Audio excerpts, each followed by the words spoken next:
Muy bien, pues buenos días a todos y todas en este precioso día de agosto. Y aunque fuera feo, nos gozaríamos en él, porque es el día que el Señor hizo para nosotros. Amén. No vivimos porque el aire sea gratis, vivimos por la misericordia de Dios. Y recordando, como nos decía Eduardo en la exposición de Corintios, que el Señor viene. No nos olvidemos de esto. Por eso podemos cantar, te adoraré cada día de mi vida. Y lo que estamos adorando aquí es un poquito, es una sombra, valga la expresión, de lo que haremos cuando estemos en su presencia. Que yo deseo que todos los que estáis aquí en esta sala podáis estar en su presencia, en el Señor, ante el Señor como un servidor, por su misericordia. Solamente por la misericordia de Dios también lo estará. Se pensaba que con el COVID la gente después iba a ser mejor. Cuando pase esto del COVID, los primeros días, aquello de las caceroladas y todo aquello, solidaridad con los sanitarios, y ahora resulta que te encuentras que la gente está más violenta con los sanitarios. Salen más noticias hoy en día. El otro día apaleaban a un médico embarazado. Cinismo puro. Pensábamos que la sociedad post-pandemia iba a ser mejor, y nos encontramos que, como dice la Escritura, el corazón del ser humano es malo. Re malo y requete malo. Más malo cada día. El martes pasado salía este titular, y lo podéis encontrar en el diario de Pontevedra. Las muertes por suicidio aumentaron cerca de un 30% en la provincia de Pontevedra desde el 2018. Y vamos a ser mejores después de la pandemia. En el 2019 parece ser que hubo, no voy a entrar en detalles de la noticia, hubo un pequeño descenso, pero desde el 2022 vuelve a crecer. Desde luego la problemática del suicidio afecta, pero es la punta del iceberg de lo que sucede. No hay paz en los corazones. Este es el problema. Si no hay paz con Dios, no puede haber paz en los corazones. Y lamentablemente no hay paz tampoco a veces en los corazones de algunos creyentes. Y puede que cualquiera de nosotros en algún momento se encuentre que no tiene paz. No voy a entrar esta mañana ni mucho menos en el tema del suicidio. Eso sería para otra ocasión, si el Señor lo permite. Es un problema que personalmente me preocupa bastante, que afecta también a muchas iglesias. Y es algo que preocupa, sé que preocupa no solamente a un servidor, sino a muchos. Jesús dijo, y es curioso porque lo dice unas horas antes de ir a la cruz, y Jesús sabía lo que le iba a pasar, ¿no? La cruz no fue, digamos así, la pasión, Getsemaní y todo, no fue una sorpresa para Jesús, ya bien lo sabía él.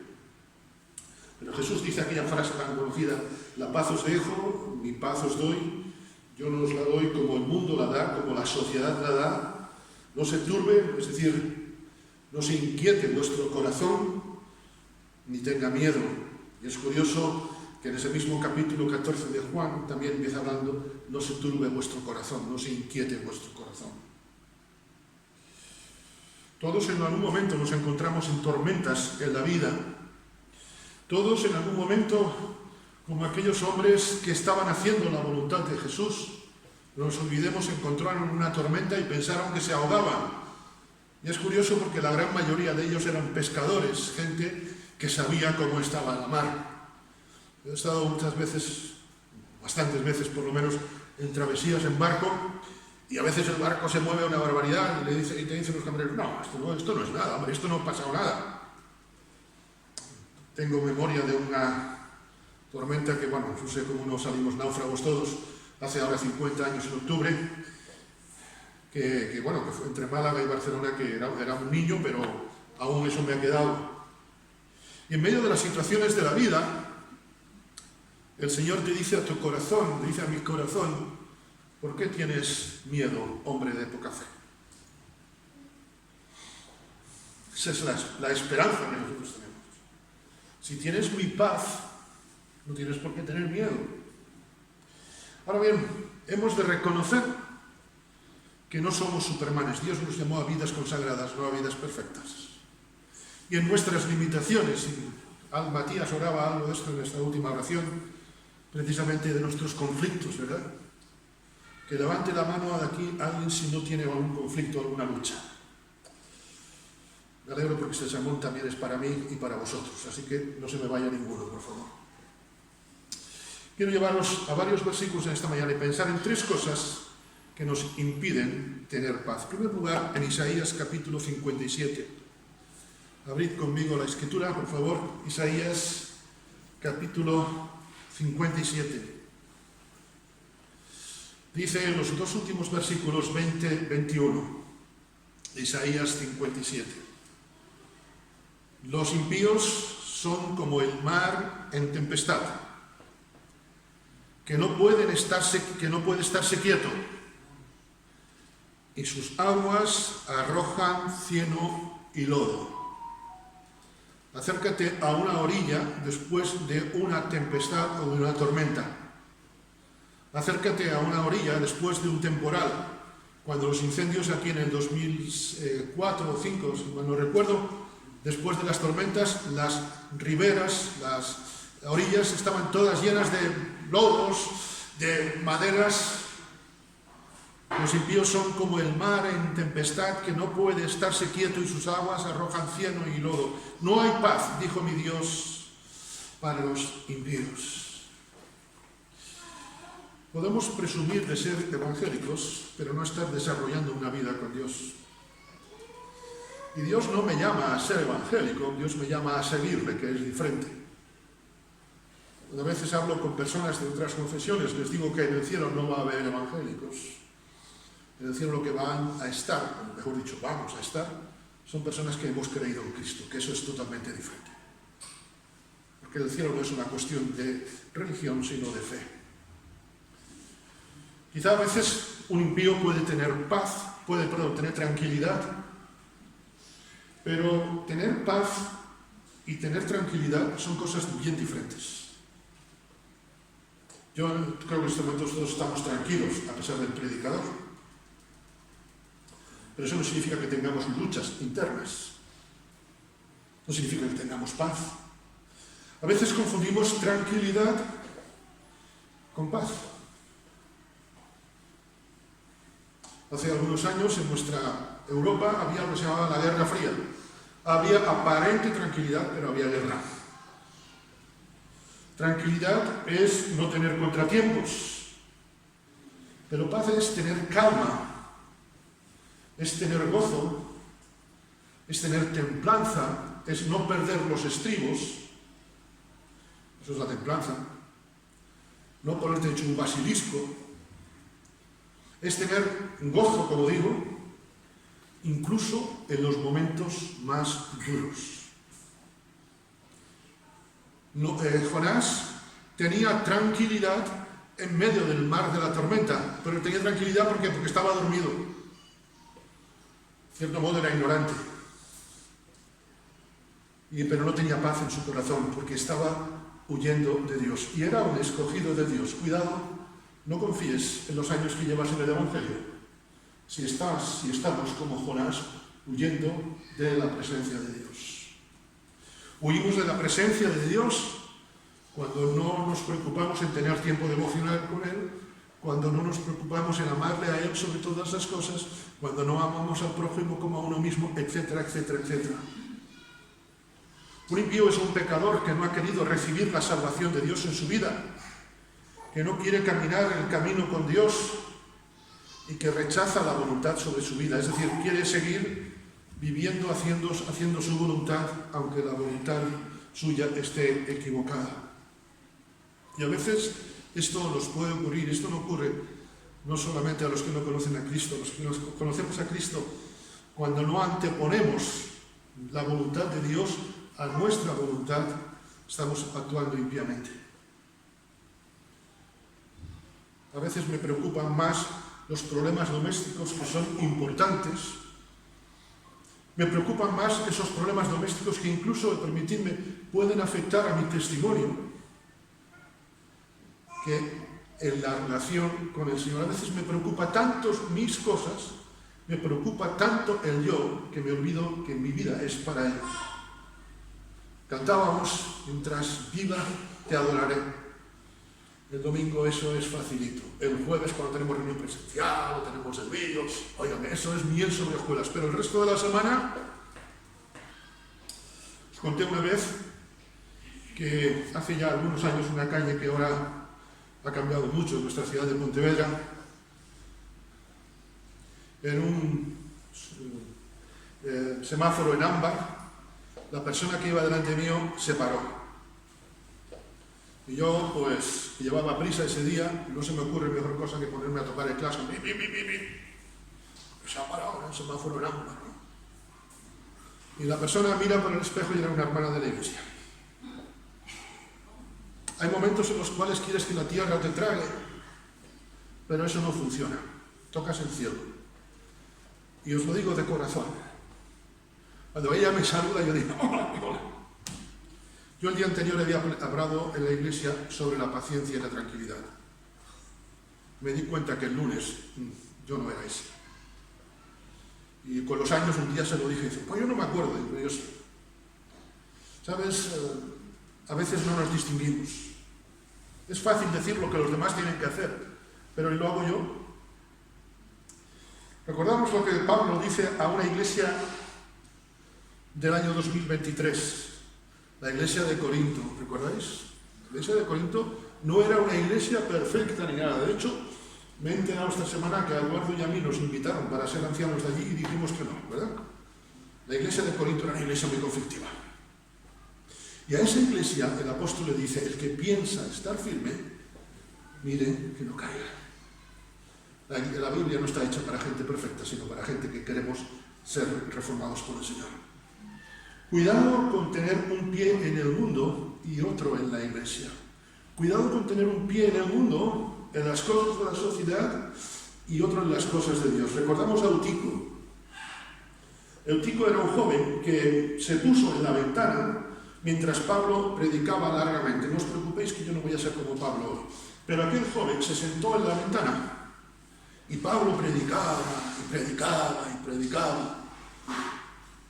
Tenía que salir a la madrugada siguiente, pero él siguió. ¿Y qué le pasó a Eutico? Que estaba oyendo lo que Pablo decía y se quedó, ¿qué? Dormido. Y no sé si roncaría o no. Pero dice la Escritura que cayó del tercer piso. Cuando queremos compatibilizar las cosas de Dios con las cosas de la sociedad, vamos a caer. Cuidado, el que piensa estar firme, mire que no caiga. Dios no se complace en los tibios. Recordamos lo que dice Apocalipsis 3, 15, 16, que a los tibios los vomitará. No experimentamos la paz de Dios si hay tibieza en nuestro corazón. No experimentamos la paz de Dios si no somos alcalentados por el poder de Dios, si hay tibieza en nuestra vida. Como apuntaba, soy el mismo aquí que fuera cuando nadie me ve. Si la muerte me sorprende en cualquier momento, mis palabras serían honrosas. Si ahora me quedara sin habla, mi última palabra, que no, fuera cualquier sitio, cuando las cosas no salen, cuando hay una tormenta en mi vida, ¿sería el mismo? Si me muero leyendo, ¿honraría a Dios? ¿Dejaría buen testimonio de lo que estaba leyendo? ¿Me honraría? ¿Honraría a Dios? Cierto presidente norteamericano, mediados del siglo pasado, murió en un acto de adulterio. Y la prensa lo disfrazó, esto salió después con los años, que le había dado un infarto en su despacho. Pero el pecado era el mismo delante de Dios. Dios mío eres tú. De madrugada te buscaré, mi alma tiene sed de ti. Mi carne te anhela en tierra seca y árida donde no hay aguas. ¿Para qué? Para ver tu poder y tu gloria. Y eso es la vida de santidad. Ver la gloria, buscar la gloria de Dios. Para ver tu gloria y tu poder en esa tierra seca y árida como te he mirado en el santuario. Es decir, para que el miércoles, martes, jueves, el día que sea, cuando estoy fuera, igual que te encontré el domingo, te pueda encontrar también. Mi alma tiene sed de ti. Este mismo profeta Isaías, en el segundo aspecto, en esta mañana, capítulo 32. Y vamos a leer 3 versículos en este libro del profeta Isaías y vamos a leer los versículos 16 en adelante. Dice el versículo 16 de Isaías 32: habitará el juicio en el desierto y en el campo fértil morará la justicia. Y el efecto de la justicia será paz, y la labor de la justicia reposo y seguridad para siempre. Y mi pueblo habitará en moradas de paz, en habitaciones seguras y en recreos de reposo. Yo no sé vosotros, a mí me encantaría mucho esto del versículo 18. Mi pueblo habitará en morada de paz, en habitaciones seguras y en recreos de reposo. ¡Qué bonito! Pero fijémonos que eso es el efecto, no es la causa. Para llegar a vivir en paz, para estar en habitación segura, la habitación tiene que ver con nuestra calidad de vida también, para estar en recreos de reposo, y hemos tenido una serie sobre el Salmo 23 que terminábamos el jueves pasado. Para estar en esas aguas de reposo debemos dejarnos pastorear por el Señor, confortar nuestra alma por Él. No podemos tener paz si hay áreas de injusticia en nuestra vida. No podemos tener paz porque el efecto de la justicia será la paz. Si hay áreas de injusticia en nuestra vida, que piensa estar firme, mire que no caiga, examíname, oh Dios. ¿Qué áreas de injusticia puede haber en nuestra vida? Porque no se trata de que Satanás sea muy malo, que el desgraciado ya lo es. Se trata de qué paz tengo yo, qué áreas de injusticia puede haber en mi vida. ¿Soy justo con mi familia? Y seguramente todos tenemos una familia imperfecta. Yo os digo una cosa, la familia Castro Ruadas era una familia perfecta, hasta hace 34 años, que apareció un tal Bernat de apellido y la echó a perder. Estoy refiriéndome a la familia de mi esposa, y ahora es la mía. ¿Sabes? En todas las familias hay cosas malas, pero el problema no es la cosa mala que pueda haber, es cómo yo respondo a esas injusticias. Que la cuestión no es lo que los demás hacen, sino cómo respondo yo. Cada uno dará a Dios cuenta de sí. Yo no voy a dar cuenta de la familia Castro Ruadas, voy a dar cuenta a Dios de cómo he respondido a situaciones positivas, que gracias a Dios es el 99,9%, si no me espera en casa, pero de verdad, ¿entendéis? ¿Cómo respondo? ¿Soy justo con mi familia o la descuido? Sé que a veces hay familias con las que es casi imposible el diálogo por circunstancias, pero una cosa por lo que yo cuido, por ejemplo, a una prima mía que hace 34 años, 33 años que no veo, es que cada día oro a Dios por ella. Y a veces tú dices que mi familia no tiene arreglo ni con la ITV, pero en las manos de Dios, a mí mi problema está en cómo cuido yo a mi familia. ¿Soy justo con Dios? ¿O adoro más otras cosas que a Dios? Seguramente cosas nobles. Óigame, cuando ves que llega el día tal que tienes que pagar, a todos nos cuesta, ¿verdad? Y tenemos preocupaciones. ¿Soy justo con Dios? A veces lo que me temo es que en vez de hijos de Dios, somos parásitos de Dios. Queremos que Dios nos dé. Un parásito nunca da, un parásito siempre chupa. Entonces creemos que Dios es el Papá Noel, que nos trae los regalos, nos tiene que dar. Dios me ha prometido, me ha prometido, me ha prometido. Cantábamos, te adoraré toda mi vida. ¿Sabéis? La palabra adoración viene de la palabra besar el suelo. Es decir, de humillarnos delante de Dios. ¿Soy justo con el trabajo de los demás? ¿Soy justo cuando tengo que apreciar la labor de los demás? ¿Soy justo cuando tengo que pagar el sudor de los demás? ¿O busco que me lo hagan más barato porque son mis hermanos en la fe? Ah, es que tú eres mi hermano, me tienes que hacer un precio. Hermano sí, pero primo no. ¿Soy justo? A veces confundimos ser hermanos con eso. Pensamos que los demás tienen que, cuando soy yo el que debe actuar. ¿Actuamos así? Ay, como eres cristiano, por eso te lo compro a ti. Encima, vendiéndole el favor a nadie. Hay un refrán gallego que no es cristiano, pero casi. La vaquiña por lo que vale. ¿Realmente apreciamos la labor de los demás? ¿Apreciamos el trabajo que se hace en las iglesias? Hermanos y hermanas que nunca saldrán a un púlpito. ¿Lo apreciamos? Tengo la costumbre de decirle a las cajeras en los supermercados: tenga usted buen día, que Dios le bendiga. Y algunos me dicen: muchísimas gracias. El otro día me decía una: menos mal que viene alguien con un poco de algo bueno, lo que tenemos que oír. Hermanos, no, simplemente os comparto un testimonio, no soy ejemplo de nada, os lo digo de corazón.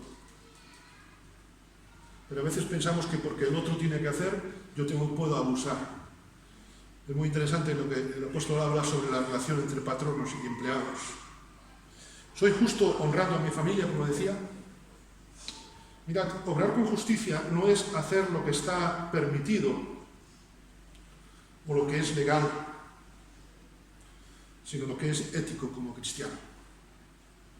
Porque hay cosas que pueden ser legales, pero delante del Señor son pecado. Hay cosas permitidas por las leyes de cualquier país, pero que están mal vistas por Dios. Hay cosas permitidas por la sociedad que no son legítimas delante de Dios. Y permitidme poneros un ejemplo muy sencillo, lo del IVA.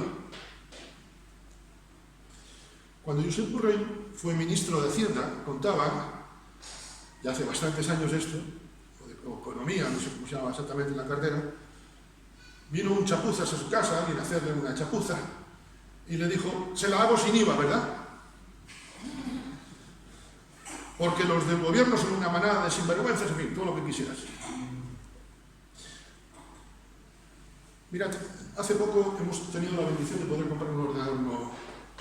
Y cuando fui a mirar, comprobar precios, calidades, en fin, rogando todo al máximo, dije: bueno, con el sistema incluido.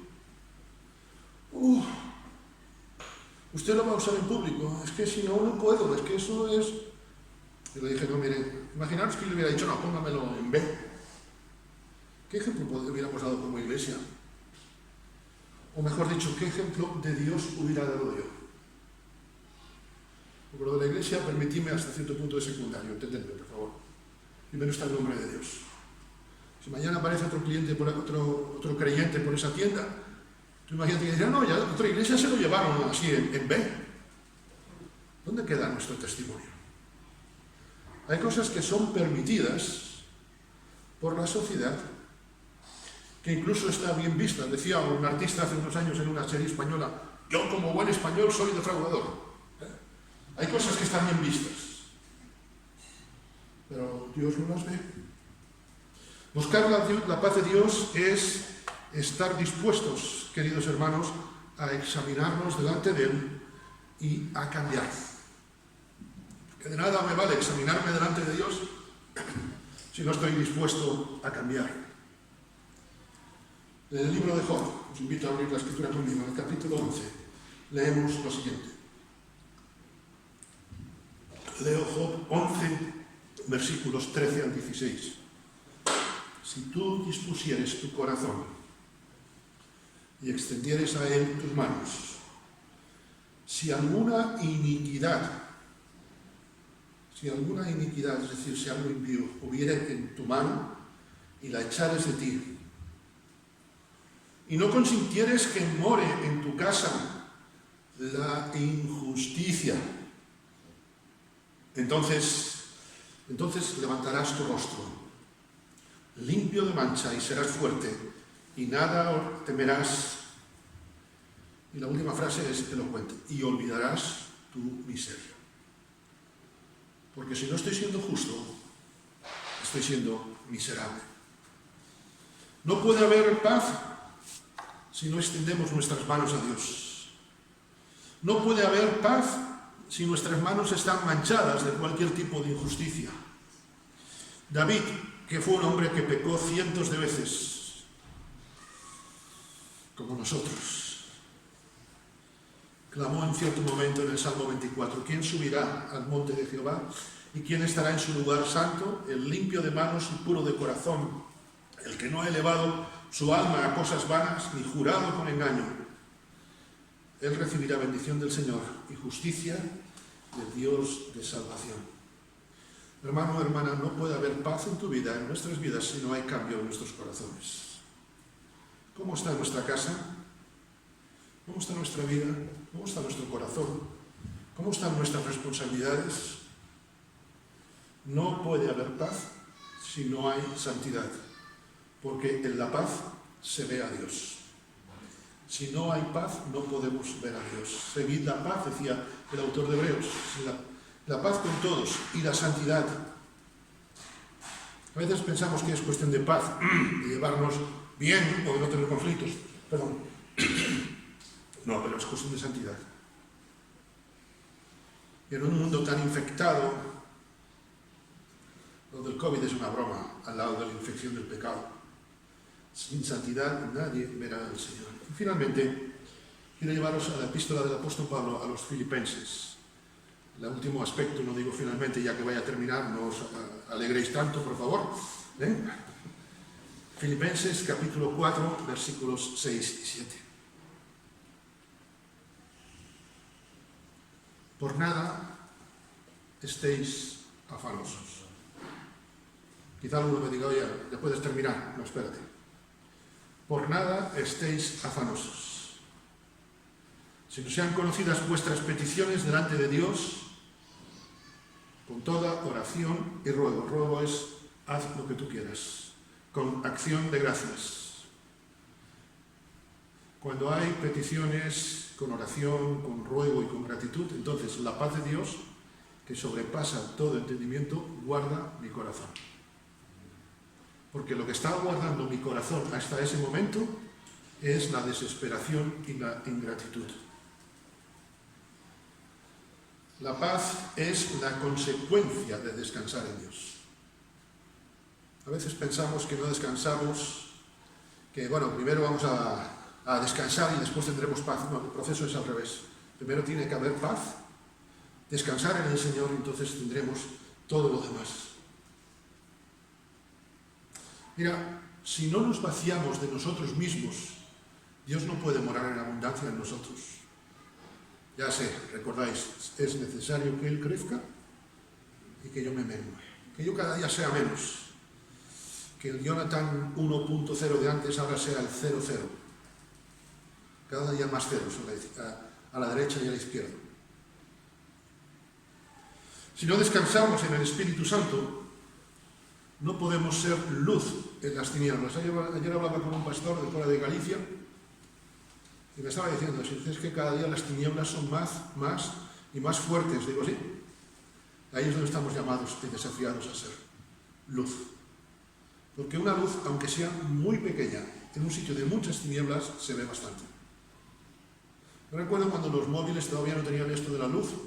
Simplemente le dabas y con la poquita luz que se veía en la pantallita, aún de noche, te orientabas a algo. Así es tu fe y es la mía. El descanso en las promesas de Dios dice más que nuestras palabras. La fe, queridos hermanos, no es un discurso. La fe tiene más poder que cualquier tormenta. Descansar en Dios no es ser irresponsables, que a veces pensamos: yo descanso en Dios y ya Dios me las dará todas. No. No es pensar: bueno, yo me echo a dormir, como se suele decir, a la Bartola, y bueno, ya el Señor me dará. Queridos hermanos, No confundamos pasividad con actividad, porque la oración, la santidad, la justicia es acción. La injusticia es inacción. ¿Cuáles son tus afanes? Dice el versículo 6, por nada estés afanoso. Todos tenemos preocupaciones, seguramente la salud, quizá la economía, no sé, cualquiera. A veces mi esposa y yo pensamos, ¿quién nos cuidará cuando seamos mayores si el Señor nos lo permite llegar? Hay preocupaciones. Pero una cosa es tener una santa preocupación y otra cosa es ser afanosos, estar desesperados. ¿Cuáles son tus afanes? ¿Hasta qué medida nos fiamos de Dios? Y tú me puedes decir en esta mañana, es que yo sé que Dios tiene todo el poder, pero es que eso no se trata de eso. No se trata de saber que Dios tiene todo el poder, porque eso puede ser un concepto intelectual, sino hasta qué manera me fío yo de Dios. No sé si alguna vez has ido en un avión donde se ha movido mucho. Yo he tenido algunos viajes de estos, ¿no? Y yo digo, hombre, yo espero que este hombre tenga ganas de llegar a su casa. Pero, ¿y sí? Con Dios no hay un y sí, permíteme, con Dios no hay margen de error. Dios, como decía el domingo pasado, no tiene todo el poder, no es poderoso. Dios es todopoderoso. Dios tiene todo, absolutamente todo el poder. Pero ¿me fío yo de todo corazón en el Señor? Fíate del Señor, dice la Escritura, de todo tu corazón, y no te fíes en tu propia prudencia. Es muy interesante, no dice fíate de corazón, sino fíate de todo. Tiempo de examinarnos delante del Señor. ¿Cuándo fue la última vez que tu fe, no tus palabras, por favor, cuándo fue la última vez que tu fe han sido de bendición para los hermanos, para los familiares, para los compañeros de trabajo? Espera, que voy a retorcer un poquito la oreja. ¿Cuándo fue la última vez que tu testimonio fue de bendición para los que no te caen bien? Que si alguien me dice aquí que todo el mundo le cae bien, digo, fillo, mírate a los ojos. Todos tenemos a alguien. Y pedimos al Señor que nos enseñe a amarlo, por supuesto, no estoy diciendo lo contrario. ¿Cuándo fue la última vez que, repito, tu fe, tu ejemplo? Y queridos hermanos, esta semana he recibido una nota, compartí con mi esposa llorando el viernes, de alguien que no veo hace 50 años, pero que a veces le mando un mensaje, ¿cómo te encuentras? Oro por ti. Y yo le decía a Marisa, pero si yo no he hecho nada por este hombre, por este amigo, por este hermano. Pero no se trata de decir palabras, no se trata de estar ahí. Y os lo aseguro que yo nunca me he propuesto, tengo que sermonearle, no. Simplemente querer mostrar a Cristo con él. ¿Cuándo fue la última vez que tu descanso en el Señor ha sido una ofrenda para Dios? Porque la ofrenda para Dios no solamente son los euros. Es más, me atrevo a decir que la ofrenda más fácil son los euros. La ofrenda más difícil es nuestra vida. Dice el autor sagrado que el obedecer es mejor que los sacrificios. Ciertamente el poder de Dios se perfecciona en nuestra debilidad. Decía el apóstol Pablo en 2 Corintios 12:10, cuando soy débil, entonces soy fuerte. Ahora yo voy fuera a la calle, tú y yo, y le decimos a cualquiera, es que somos débiles. ¡Oh, qué bueno la que os vamos a dar!